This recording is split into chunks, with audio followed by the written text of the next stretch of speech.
Terve!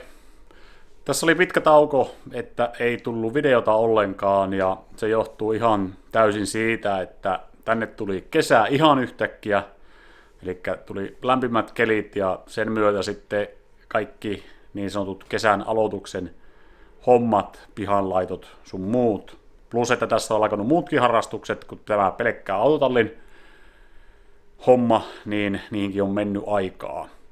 Mutta minä on täällä silti tehnyt juttuja, tätä autoa laittanut ja kuvannutkin niitä, mutta en ole tavallaan tätä aloituspätkää kuvannut ja nyt ajattelin, että kuvaan nyt tämän aloituspätkän, koska minä nyt sain tuon edellisen videon valmiiksi ja huomasin, että edellisellä videolla olin sanonut, että mulla on kaasu loppu. No todellisuudessa mulla oli käytännössä päivän se kaasuloppu, eli ne soitti mulle motonetista, että ne ei saa kaasua, ja päivä sen jälkeen muistaakseni niin tuli jo viestiä, että tervetuloa noutamaan, että meillä on kaasua. Että ei se nyt loppujen lopuksi kuitenkaan onneksi kauan aikaa mennyt. Minä olen tosiaan aloittanut kaaren tekemistä, tai kaarien tekemistä tässä, ja tarkoituksena oli siis leikata niistä kaarista pois, että se rengas mahtuisi pyörimään siellä ulompana, ja joustamaankin jonkun verran, koska me haluan sen renkaan suoraan ja lähemmäksi sitä levityskaarta, niin niitä hommia tehdään tällä kertaa. Voi olla, että me käännän tämän auton jo tässä myös kyljelleen uudestaan ja alan käymään pohjaa läpi tarkemmalla silmällä, eli poistamaan vielä sen puhalluksen jälkeen, mitä jäi niitä massan palasia, ja sitten käymään ne kohdat, missä on ollut paksusti ruostetta, mihin on jäänyt periaatteessa semmoista pientä ruostetta, semmoisia koloja, mitkä ei lähde puhaltamalla pois, niin ne käsitellään fosforihapolla vielä erikseen. Mutta ei siinä. Lähdetään katselemaan, mitä me on saanut tässä aikaiseksi ja mitä me nyt jatkan tästä sitten tämän selityksen jälkeen.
Pikkuhiljaa se sitä muodostuu tuo kaari.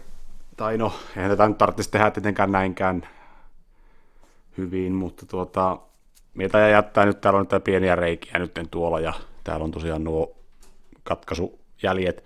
Tuo on niin hirveä homma hitsata tuo kaikki nuo umpeen, että mitä ja vettää tuonne nyt lasikuitukitiin vaan, ja sitten maalata tuolta, kun tuolta pääsee tuonne noin, ja tuoltakin pääsee takkaa ruiskuttamaan tonne noin maalia, niin se ei sinänsä haittaa. Kun se on koko ajan tuleessa kun sitä hitsaa, silloin sitä kotelosuoja-ainetta, ja sitten maalia, joka syttyy palaamaan, ja se tuntuu, että se pallaa ihan koko ajan, kun sitä hitsaa pikkusenkin koskee, niin se on heti tulessa. Niin.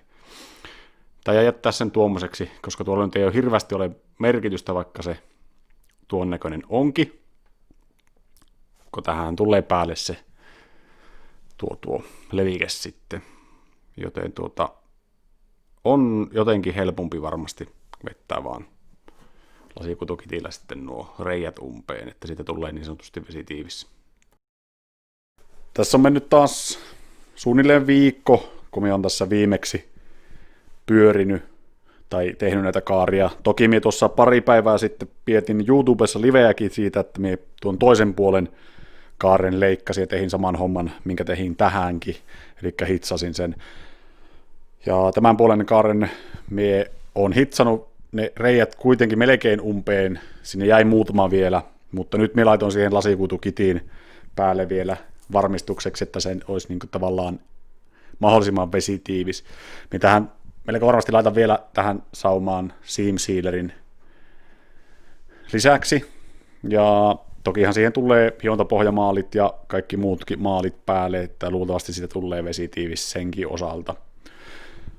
Tämä paikka pikkusen tässä arveluttaa, että olisiko tästä pitänyt leikata alas asti, että missä se rengas tulee nyt pyörimään, että vastaako se rengas nyt tähän. Mutta kun minun mielestä tähän tulee puskurin kiinnike jotenkin, niin minä en uskaltanut leikata sitä ihan täysin vielä tuosta kokonaan pois. Eli minun täytyy vielä käyttää tavallaan se puskuri paikalla ja näkee paremmin sitten, että minkälainen homma se oli tuossa. Mutta nyt seuraavaksi minä varmaan tämän vaan tästä nätisti hiepasen pikkusen siistimmäksi. Kävin hakkeen tuosta pakkeliakin ja varmaan paklaan nyt tämän kohan ja tuon kohan tuosta ja sen jälkeen hion ja yritän saada ne vähän tasaisemmaksi ja alan kääntelemään tätä autoa sitten toisinpäin.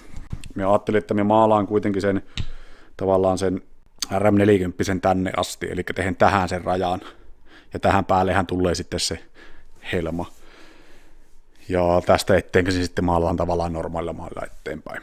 Täytyy alkaa hioskelemaan nuo nytten jollain koneella vähän tasaisemmaksi ja katsomaan, jos saisi tämän auton tosiaan käännettyä taas ympäri. Mutta kun täällä alkaa olla tätä kampetta niin paljon, mulla on rossipyörät ja kaikki täällä nyt, niin mietin, että miten minä mahun täällä tekemään. Sitten mulla on tuo velipojan kompurat tosiaan lainassa. En muistanutkaan viimeksi sanoa, että iso kompura todellakin tarvitsee siihen puhallushommaan. Tuo just riittää, tuo kompura siihen tuohon pieneenkin puhallukseen, tai tuohon pieneen puhaltimeen. Mutta seuraavaksi taas hommiin tästä.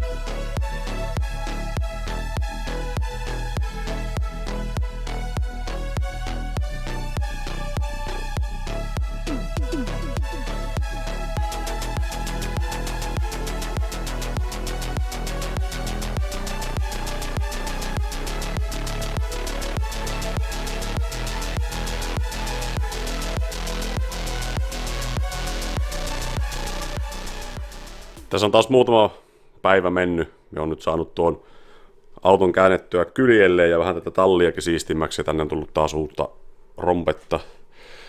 Skootterikin piti laittaa siihen vähän pakoputkea, niin se nyt on tuossa. Pitää viedä se ulos tästä turhaa tiellä siinä. Mutta kuten näkyy, niin tämä on nyt 2-3 viikkoa ollut sen puhalluksen jälkeen ja tänne alkaa tulemaan jo ruostetta, vaikka talli on ollut kuiva. Näitähän ei sillä lailla näkynyt sen puhalluksen jälkeen mittaan näitä. Eli nämä on niitä niin sanottuja kuoppia, mihinkä on jäänyt sitä ruostetta, vaikka on puhaltanutkin. Samoin kuin täällä on kaikkia, miten kuinka hyvin ne näkyy siihen kameraan. Mutta paljalla silmällä ne näkyy tosi hyvin. Samoin kuin täälläkin on. Tänne on jäänyt vähän ruostetta. Sitä ei nähnyt silloin, kun se puhalsit, kun siihen tulee semmoinen harmaa pinta, niin nämä kaikki pitäisi käydä nyt kuitenkin läpi vielä. Minä käyn tämän vielä läpi tuolla teräsharjalla nyt, ja samalla käyn nämä läpi, ja sitten kaikkiin näihin paikkoihin pitää laittaa tuota fosforihappoa, niin sanottua ruosteen, miksikä sitä sanotaan, konvertteria. Kaikki ne pahimmat paikat, missä tosiaan ruostetta oli, niin niissä nyt on aika lailla vielä ruostetta jäljellä tuolla pohjalla. Mutta eipä tässä oikeastaan mitään muuta ole, kun tämä nyt käyn läpi ja sen jälkeen se olisi niin sanotusti maalaus valmis.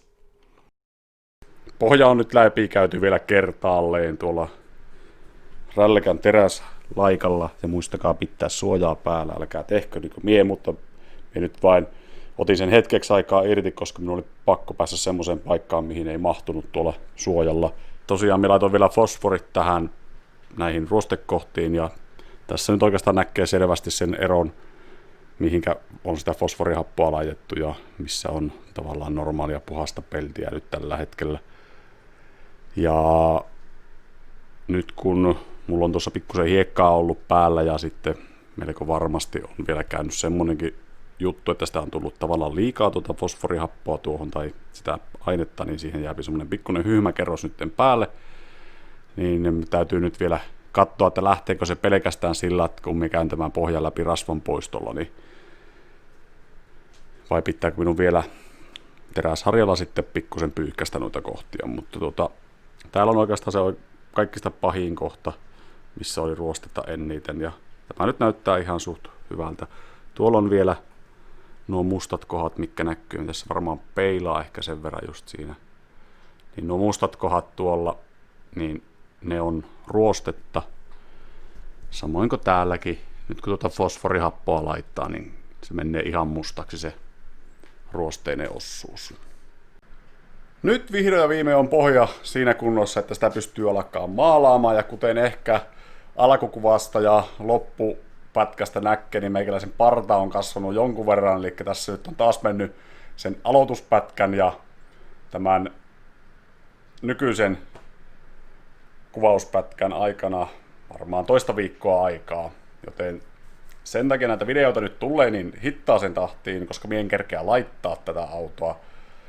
Mulla on niin paljon kaikkia muuta hommaa nyt kun on kesä, ja kesällä pitää tehdä kaikkia juttuja. Lisäksi tässä on kaiken maailman remonttia, ja tuo crossihommakin viepii jonkun verran aikaa. Minun pitäisi itse asiassa alkaa purkamaan tuo taustalla näkyvä Vekotin, niin sen tuossa muutama päivä sitten ostin, ja siitä pitäisi kone purkaa osasiin ja laittaa kaikki jutut sinne uutta. Samoin kuin huoltaa nuo iskarikki siitä. Mutta ei siinä. Tämä oli tämmönen video tällä kertaa, ja ensi kerralla tosiaan sitten jatketaan tuon pohjan kimpussa ja sitä maalataan sitten seuraavalla kerralla. Sitä mie en osaa sanoa, että koska se tapahtuu, mutta mie haluaisin laittaa enemmän kuin mie kerkeän. Mutta tässä nyt on vähän kaikkea kiirettä. Mutta ei siinä. Tältä kertaa sanotaan morjens!